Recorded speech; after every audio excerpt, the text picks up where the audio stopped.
Hi, everyone. My name is Amit, and today in this episode, we'll be talking about buyer's agent. I'll try to decode the definition of a buyer's agent for you, what a professional buyer's agent is, and what sort of buyer's agent you should actually be avoiding to work with. So once again, my name is Amit.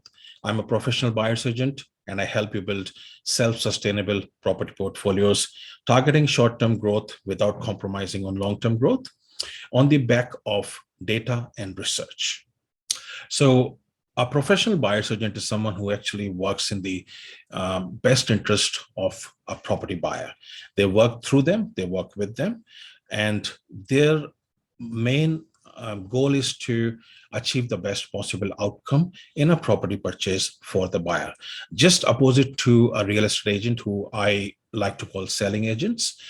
Just like a selling agent is working for a vendor, trying to achieve the best possible price from the sale of a property, a buyer's agent is actually working exactly opposite in favor of the buyer, trying to get the best possible price, best possible terms in the least possible time frame, resulting in the best outcome for the buyers.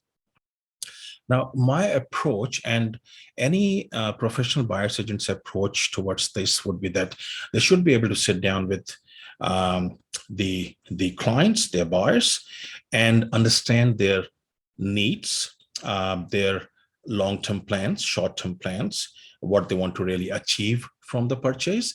And keeping in mind the end goal, they should be able to work out a strategy on how to approach, how to step by step move towards achieving that end goal using property as a tool, or using the property purchase as a stepping stone towards that goal. For different people, there are different reasons why they invest in property. Some are looking to fund their retirement. Some are looking to create wealth for their children. Some are looking for creating wealth to pass on to future generations beyond their children, their grandchildren, and so on. And for some, it is more about freedom, or maybe even early retirement, or maybe cutting back on work in the future when they're able to generate some income from their purchases. So everyone has a different goal in mind. Some people just want to have more options in life, and that is why they use property as a tool to create some freedom around them, some choices around them. So in real terms, a professional buyer's agent's job is to really understand the client's needs and then formulate a plan, a strategy, which is going to help them to achieve their end goal or their long-term goals. Now, there's one interesting thing which I always emphasize on, is that you can have a long-term goal, but you can never have a long-term plan. So you should really be working with people who are smart enough to assess and analyze along the way as you develop and as you move further in your journey of property buying and investing, that they should be able to assess, reassess the current strategies, the current market conditions, and how is it going to affect your long-term goal? And they should be able to tweak them time to time. So I always say you can have a long-term goal, but you cannot have a long-term plan or strategy. That needs to be tweaked every now and then, depending on the changing market conditions, changing personal circumstances, changing life goals even, So a real professional buyer's agent should be actually able to work through you over the years, maybe revisit every now and then your plans, the performance of your purchases, and the next purchases and their plans. So when it comes to really using the services of a buyer's agent, the reality is that while there are regulations which require anyone involved in this sort of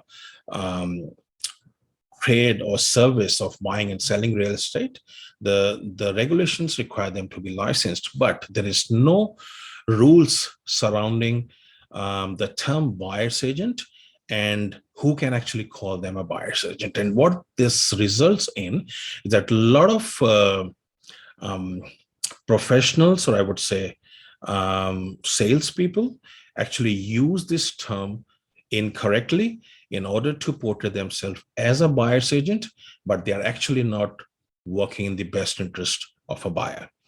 To give you some examples, there are property developers, and there are marketing companies which sell the projects of developers. They sell house and land packages, they sell apartments, units, townhouses, and they market themselves as buyer's agent, but in reality they only have access to those properties which are kind of a stock for them, which they have to sell. So they are when they are portraying themselves as buyer's agent, they're actually really locking their clients out of every other property market apart from the stock they have to sell. They get their commissions and kickbacks from the developers or the companies who have hired them to market their products, basically house and land packages, units, apartments, and so on. If a buyer's agent is not charging you and getting kickbacks or commissions from someone else, then they're definitely not working in your best interest. And that is number one sign, number one way to tell whether you're working with an actual buyer's agent or just someone who like to call them a buyer's agent. It is also illegal for a licensed buyer's agent to charge you a fees to work for you and then get kickbacks from developers to sell their stock and pass it on to you as a good, supposedly good purchase. Now, there's nothing wrong with those sort of purchases. However, they don't really stack up with the kind of work I like to do personally and the criteria that I have for high performing investment grade properties. I like to buy below market, avoid overpaying. I like to target areas where there's good probability of short-term growth, which actually gives you more, much quicker equity growth, which you can use to then move on to next purchases, coupled with some savings and all that. I like to buy positive geared properties or at least neutrally geared, just because that help in preserving your borrowing capacity in order to multiply your purchases. I like to have different kind of elements in my purchases, which I generally advocate for, and I recommend depending on your personal needs and your life goals. But again, back to the point, someone who is not charging you or someone who is getting paid by someone else is not actually working in your best interest, and they are not really to be considered as a professional buyer's agent. Now let's come to those who I like to call the middle agents. What do I mean by that is there are people who are licensed and they are working in their buyers in their clients' best interest, but at the same time they do not have the skills or knowledge or experience to do so. And what they generally do is they have learned through some courses or mentors or some trainers in the industry a couple of different strategies. Maybe they have a pet strategy which they know everything about, but they know nothing outside of that. These people are actually middle agents because they are trying to work in the best interest of the client, but they don't really know the possibilities, the options beyond their own little, I should say, their own closed knowledge, what they have really tried to learn. So experience is very important. You need to really look into the background of a buyer's agent you're looking to work with, how many years of experience they have, how many purchases they have been making. Ask them to speak to their clients if they are willing to, see what they have been doing, ask for some examples of purchases they have made. An actual professional buyer's agent should be able to analyze, recommend a number of different ways of achieving your goals and not just one strategy, which is obviously their pet strategy. They don't know nothing beyond that.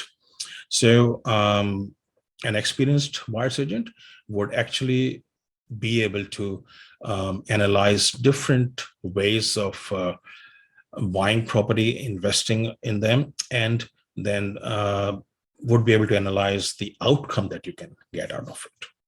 So let's talk about some of the questions that you can actually ask a buyer's agent that you're looking to work with in order to facilitate your property purchases. The number one question that you can ask for is, do you actually sell properties as well, or just buy properties? A professional buyer's agent shouldn't be really involved with the selling process. They shouldn't be selling properties. And if they're not selling properties, there is no scope of them getting paid by someone else to pass on their stock to you as a buyer.